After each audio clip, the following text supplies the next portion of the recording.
Well, all right, and hello to you on this wonderful, beautiful day. We're coming to you for this February tape, high atop Mount Shasta. Now, as most of you know, I've been on the road for a while, so it has taken me a little bit of time to actually get to making these tapes. So what we're doing now is the February tape, and we're doing it,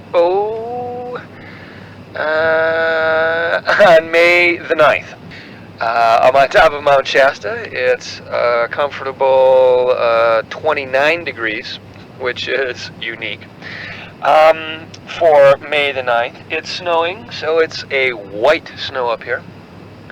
I apologize for not getting the tapes there earlier, but the truth of the matter was the 1 or 2 days off that I would have, it's like you have to be really clear and really in the mood to make the tapes so that you get the most benefit of knowledge. And so that's why it's taken me so long. So here we go. We're starting out. Now, let's talk about change. Now, I know you're going to get this tape in May, and it's the February tape, but I want to go back and talk about the things that have happened to you in January, February, March, and April, so that there will be a record of,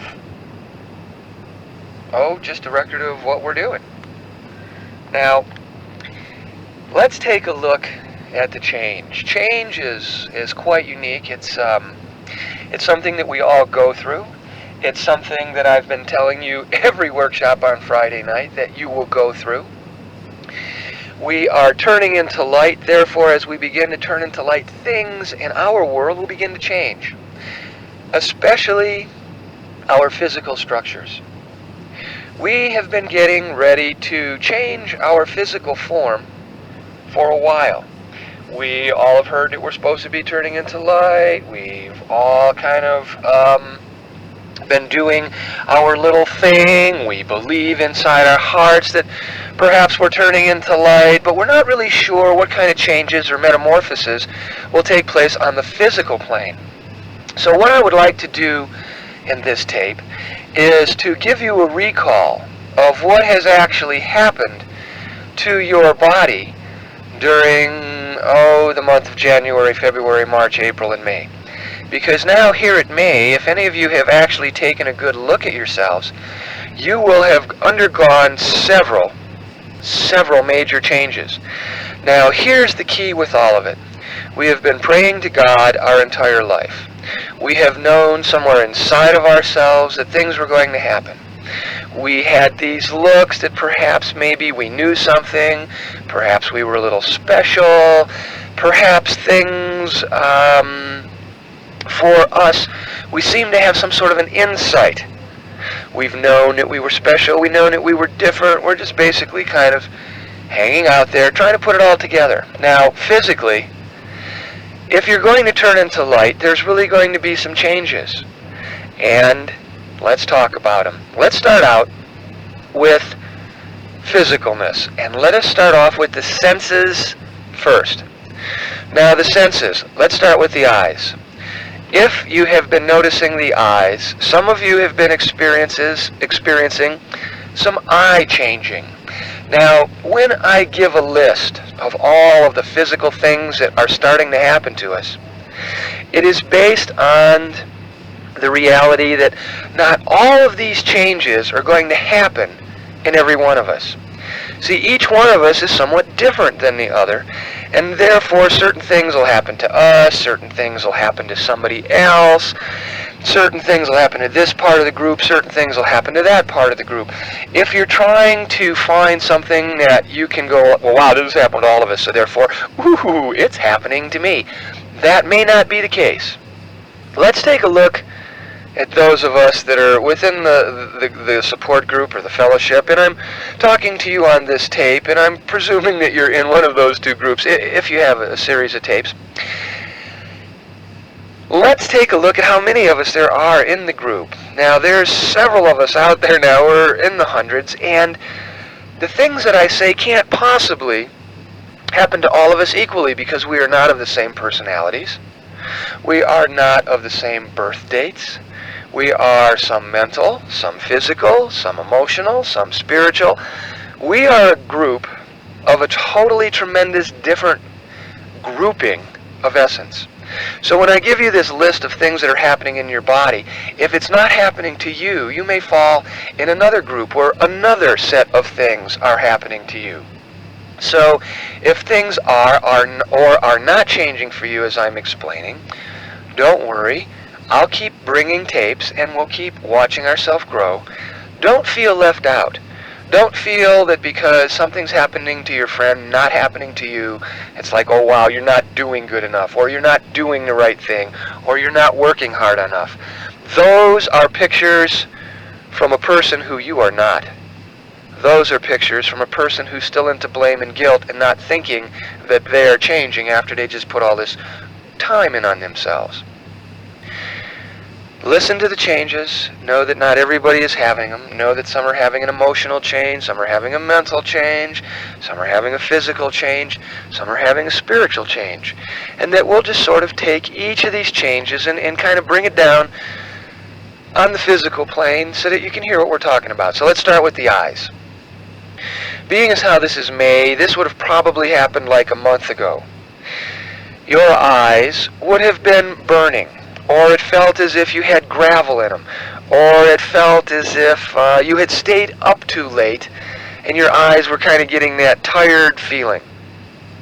They might have felt like somebody threw gravel in them. Some of you might even have felt it like because it was in the corners of the eye, you had to keep looking for the styes, as if the styes were something that was growing in there.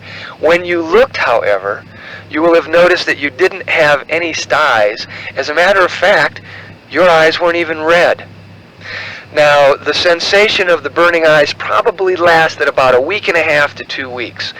It was a simple change.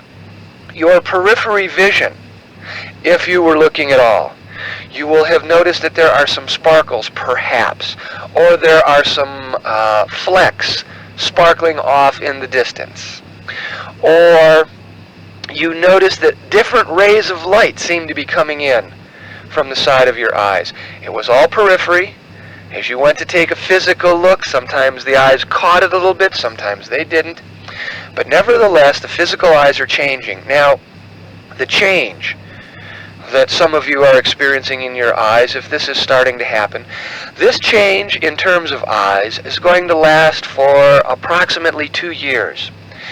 You see, when we turn into light, the thing that's going to happen to us first is that the senses, touch, smell, taste, seeing, hearing, sensing, these senses will be the first things to change because they must be able to experience the multi-dimensional levels that you are, and they must be able to report back to the physical plane the things that are starting to transpire for the eyes.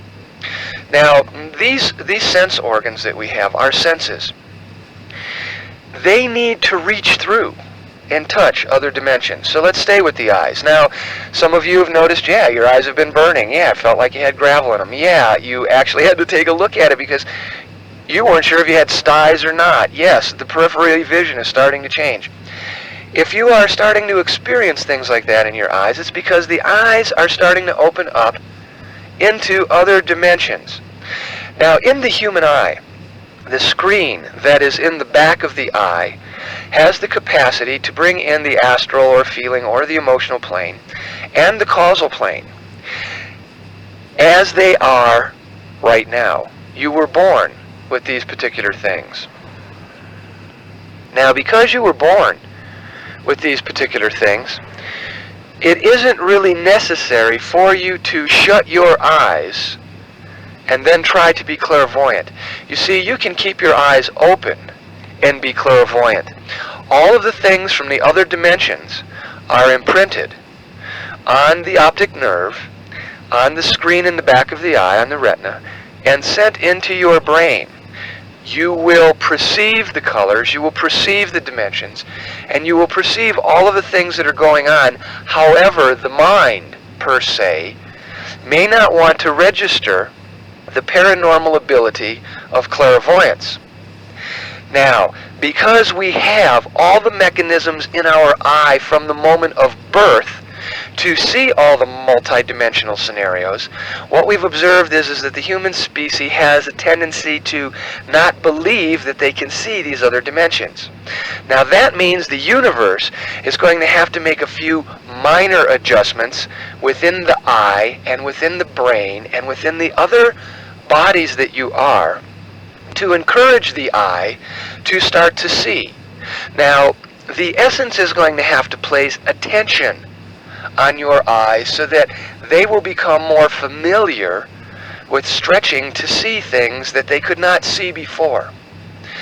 The mind must now work with the eyes. If you notice your eyes have been getting a little irritated and things, start affirming audibly to yourself that you are starting to get some visual changes and that you are starting to be able to perceive, using the word perceive. Don't try to use the word see or look or any of those things.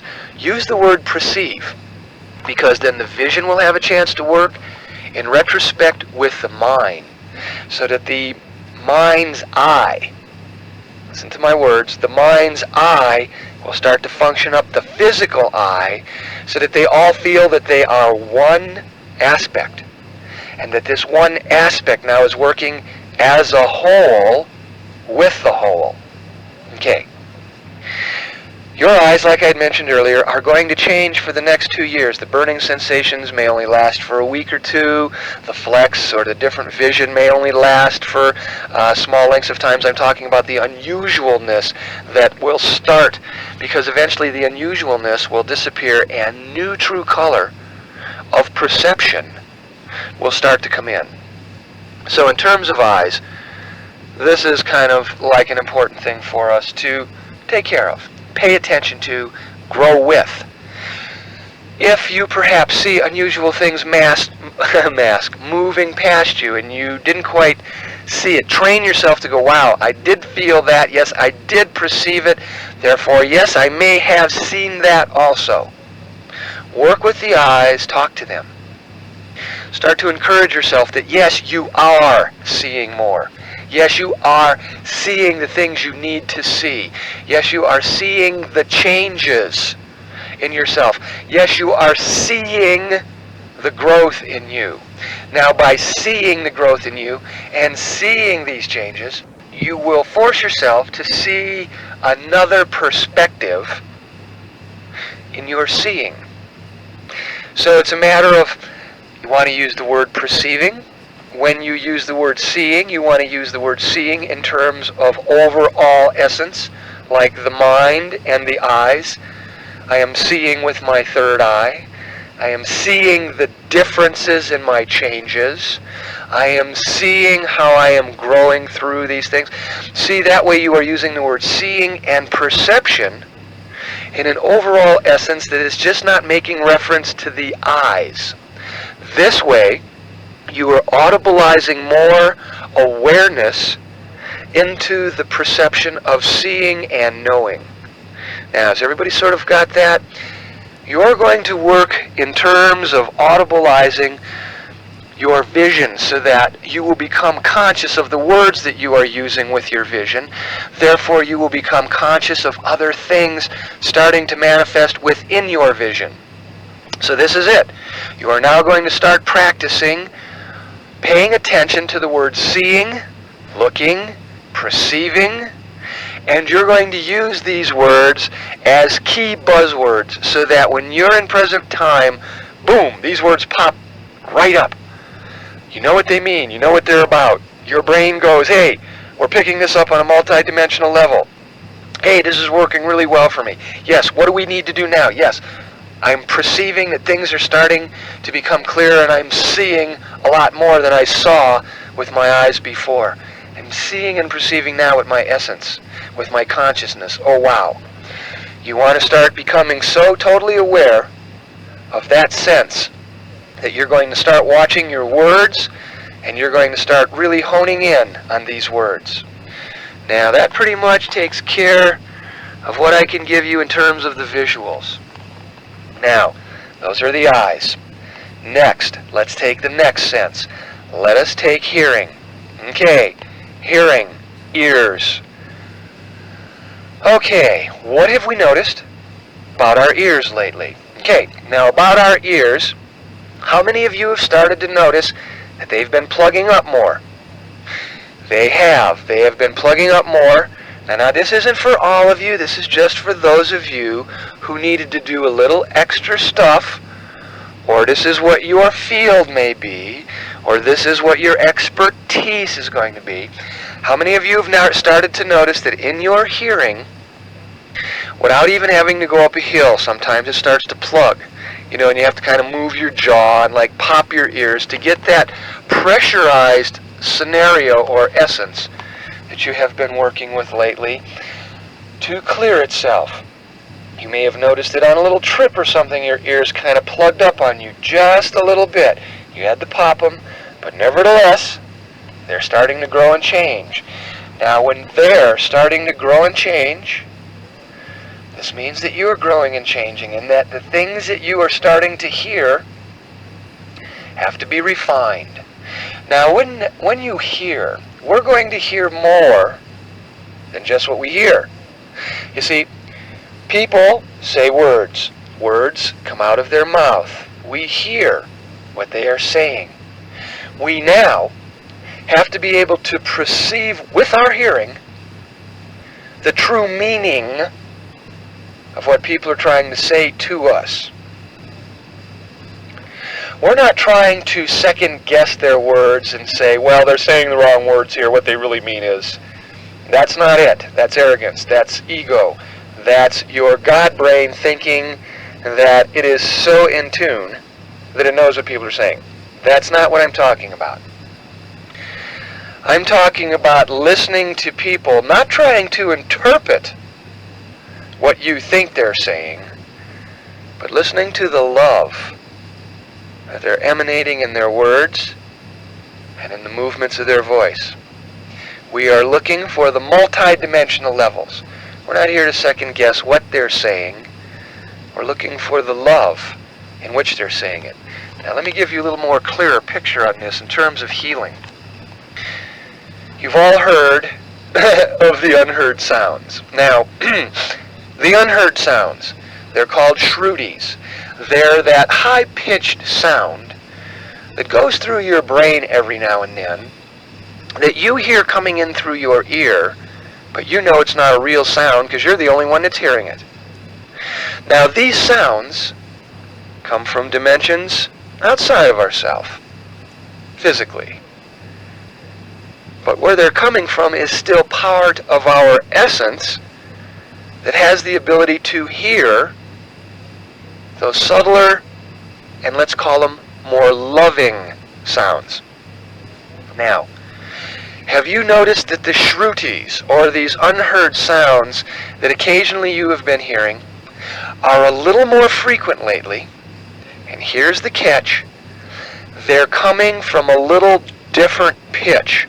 They're coming from a little lower, more bass sound. In other words, before it kind of be like, ooh, and now it's more like, ooh, ooh.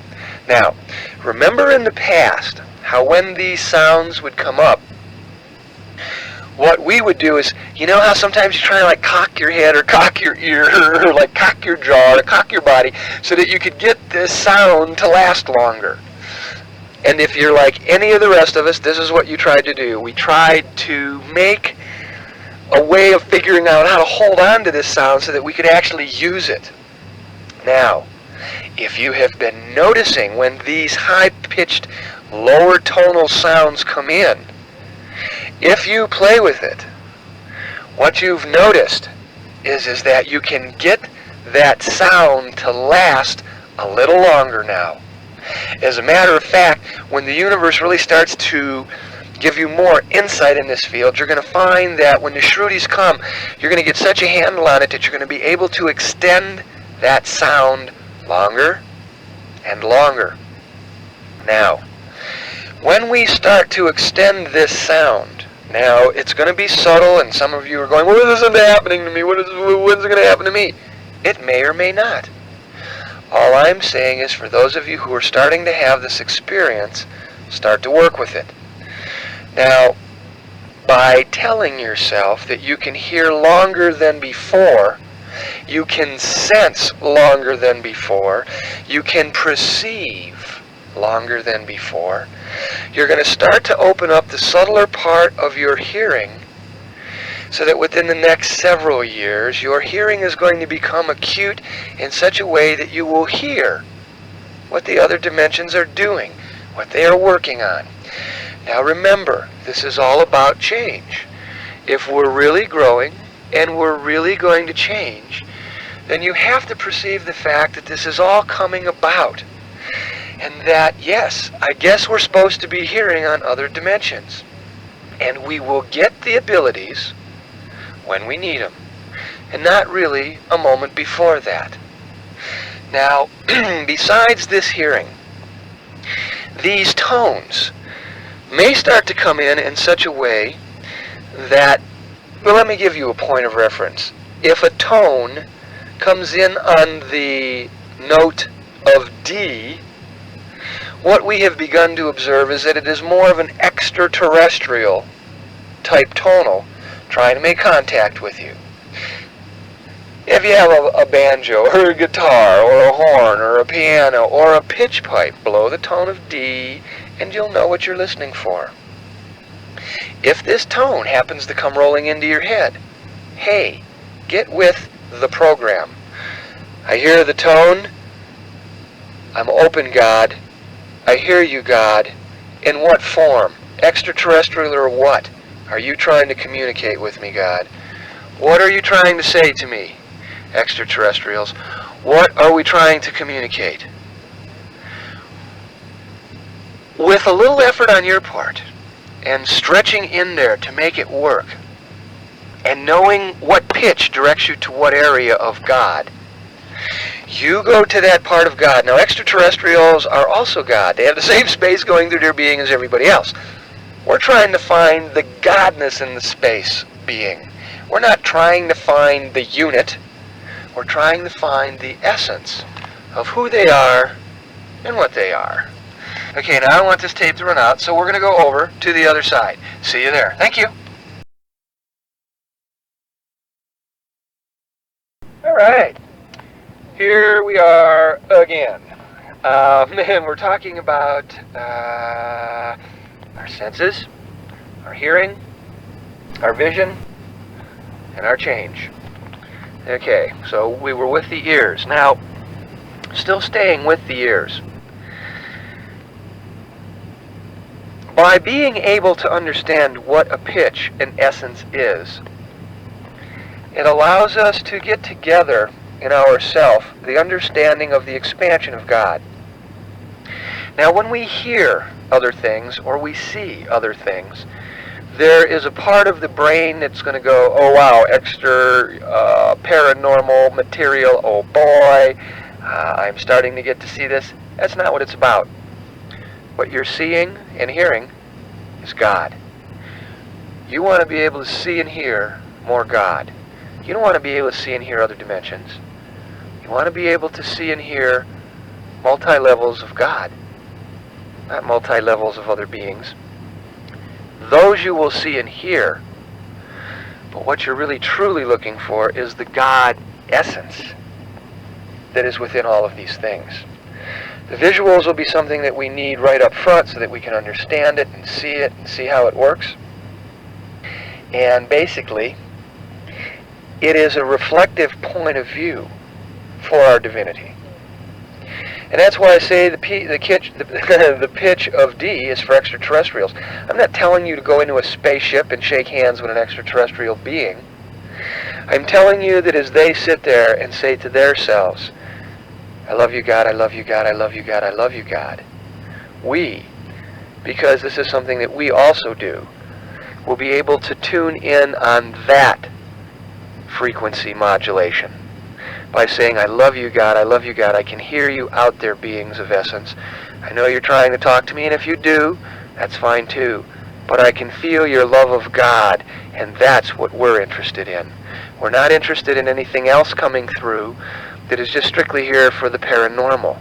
We're strictly here for the God aspect of perception and hearing. In this hearing, you will begin to notice that D is not the only pitch you will hear, and that could be the angels, the elves, the gnomes, the fairies, the masters, the angels. It could be any one of their pitches, and they each have a different one, because this is how people really do communicate in other dimensions, in other worlds. You do it from essence, not from form. Okay, your ears, I think I've kind of covered now, sort of like the visuals. Your eyes are changing, your hearing is changing. Learn to hear differently. Now, in retrospect to hearing, let's stay close to these particular senses, and let's drop down to the mouth. Now, the mouth. Now, once again, this isn't for everybody. This is just for those of us who are starting to go through different sense changes. Some are going to start with the feeling of touch, some hearing, some seeing, some smelling, some tasting. That's one group. Another group will have a feeling of knowing, a feeling of knowledge, a feeling of communication, a feeling of insight. Okay, so let's stay now with the mouth. What I've observed in terms of the mouth is some of you are starting to have problems with the TMJ. Now, the TMJ is the muscle that works the hinge part of the jaw right next to the ear. Some people are starting to notice that their teeth and their jaws are starting to give them unusual feelings, unusual senses, and that the teeth are starting to go through some unusual changes. You're almost having to look at a dentist a little more than what you thought. Some of you, as I've already heard, have gone to the dentist and have had your teeth checked and looked at because they were becoming more sensitive, more nerves seemed to be happening, but when you actually got them checked out, nothing new, nothing wrong. The mouth is going to change. The adjustment of the jaws are going to change a little bit because you are going to have to change the way you talk a little bit. As we begin to talk about God more and more, our mouth and jaw muscles will also begin to change. You see, in the past, the jaw, the mouth, and the muscles were used to stuff like, oh yeah, well I don't believe in you. Oh yeah, well you're no good. Oh yeah, well gossip. Oh yeah, well put down. Oh yeah, well blame. Oh yeah, it was never my fault. Oh yeah, it's always an accident. See, our jaw is used to repeating all of the old patterns who we used to be. The complainer, or the martyr, or the victim. I mean, remember your mouth and remember your rap and remember who you used to be? Yeah, that's it. Well, to affirm all those things on who you used to be, your jaw and your muscles and your teeth formed a certain pattern to create those words. To create, yeah, I'm just going to pay taxes and drop dead. As you begin to think more about God and say more about God-like things and put out more God stuff, your jaw is going to have to change, because you'll find that the tonal and the words that you're using now are dealing more with God and can I help you and can I serve you and I don't want to be angry anymore and I'm learning how to let go of this and I'm not judging and I'm not blaming. As your vocabulary starts to change towards a more positive, more lighten up, more light attitude, you're going to find that your jaw, after 20 or 30 or 40 or 50 or 60 or 70 or 80 or 90 years worth of saying all garbage, and now shifting to loving, pleasant, I love you kind of things, your physical jaw and all of its muscles and all of the nerves are going to have to adapt to the new you